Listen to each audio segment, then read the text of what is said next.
Today I'll be talking to you about the contemporary romance books that I attempted to read in February.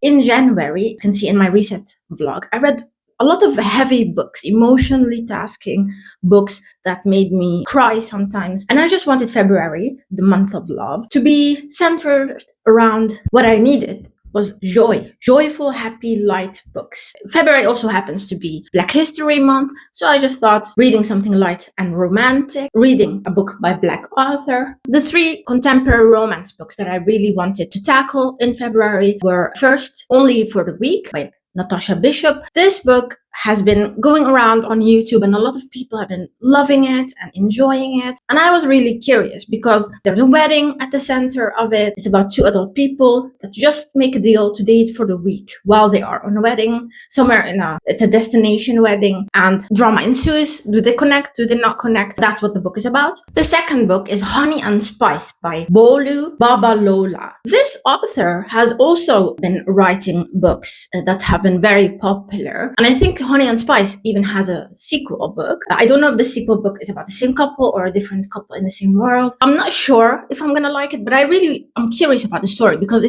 think it's set in England somewhere. And the reason I'm not sure is because the main characters are very young. They're in college. So I don't know if the age category works for me because I find that the only way that I like YA is when it's fantasy. But a lot of people have been saying that it's not YA, it's upper YA, it's new adult. So that's why I thought, let me just give it a chance. And the third book is You Made a Fool of Death with Your Beauty by Akweke Emezi. I love their writing works for me. I like the experimental way they tackle stories and they have their own voice. So I've been really curious about this book because this is branded like Akweke Emezi tackling romance. I know that they like to add emotional elements and their stories are often hard-hitting, but I'm still curious, so I'm just gonna try to read this book. I hope this goes well.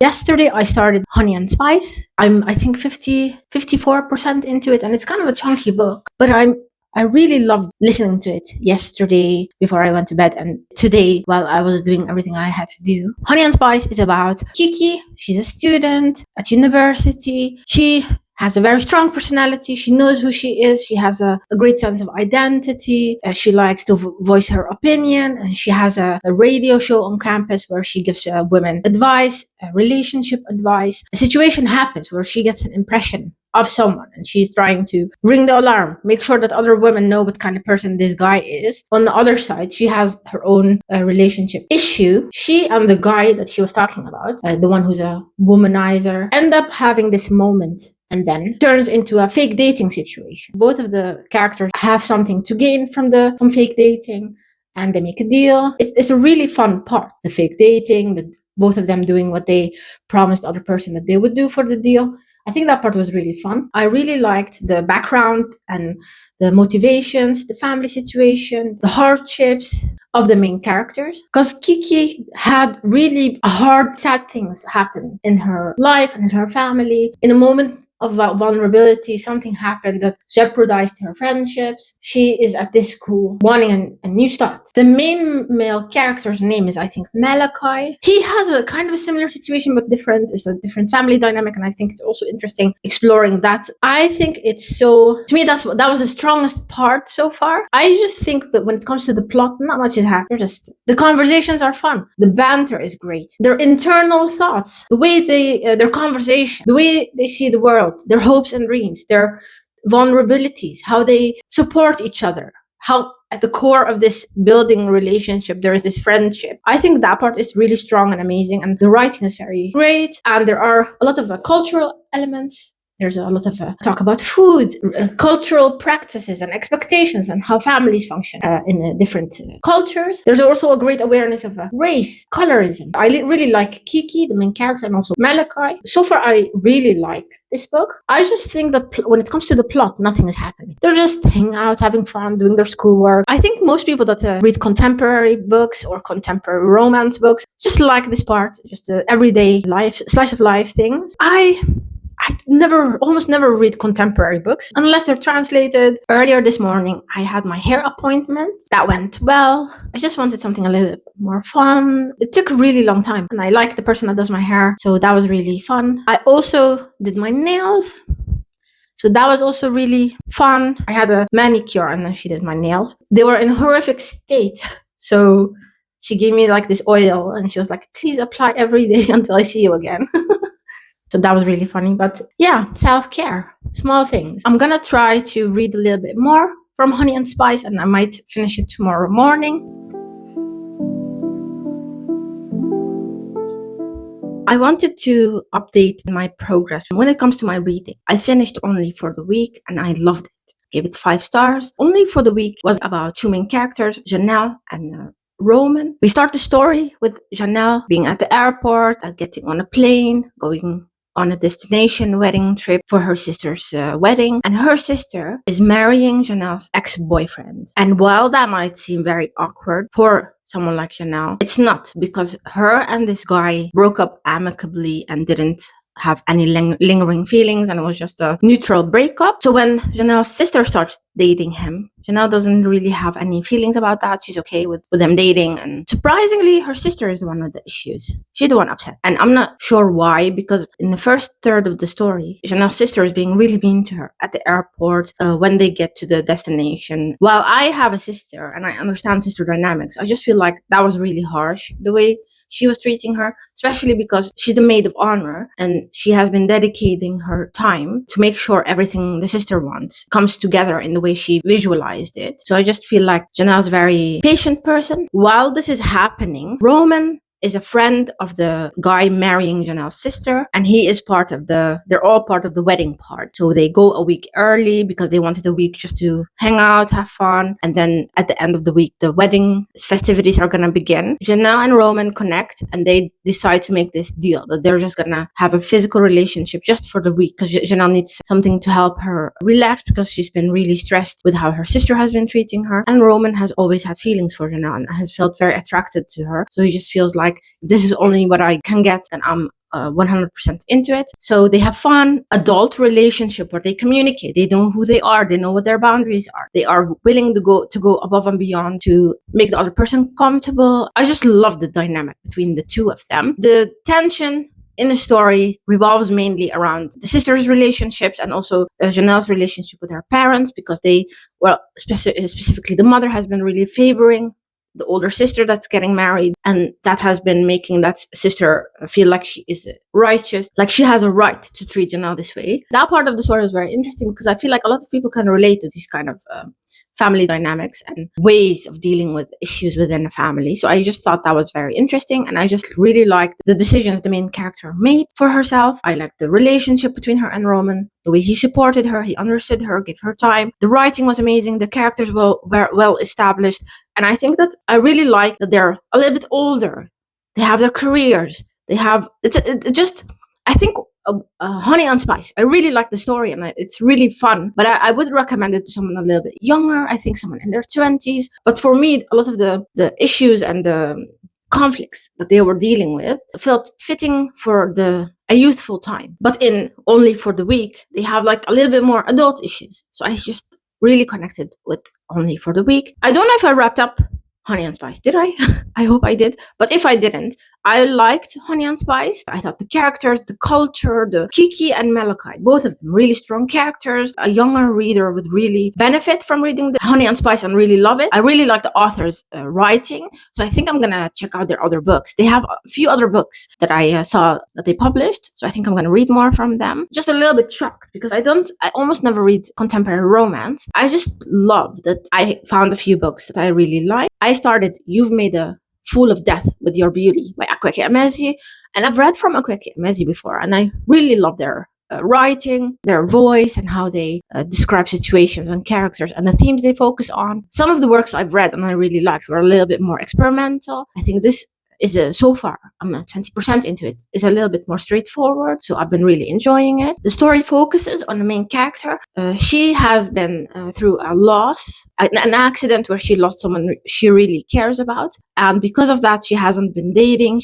Has been a little bit isolating, and we start the story on a night that she decides to connect with someone, leads into other situations that force her to get out of her comfort zone and to get to know people and just try new things, just attempt to connect with people. And I'm really loving this portrayal by Akoke Emeze of grief and what kind of effects does it have, how it influences the relationships and that you have in your life. And I just really like the speed that the story has been going on, because things have been going really fast and I'm just in the first part. I don't know where the story is going to go, because I feel like Akoke Emeze can go for really hard topics. So I'm anticipating a little bit of an emotional moment, but we shall see. I'll update when I get a little further into the book.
I just got home and I'm almost done. I'm almost done with You Made a Fool of Death with Your Beauty. I'm really loving it.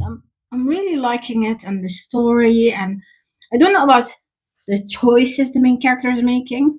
And I don't know if those are choices that I would make, but I just can empathize, because I feel like a big theme in this book is grief, specifically losing a loved one and how having to move on after you've already established and already mapped out your life. And I feel like that's the only reason that I'm accepting how the last part of the story is going, is because I can't understand that if you have grieved for a really long time, if you then meet another person that has been grieving a long time, that you can feel connected to each other, like you understand each other, and that can be, if you're already attracted to each other, bring some kind of intimacy that can force you to pick each other, even though the situation doesn't allow for it, the customs don't allow for it.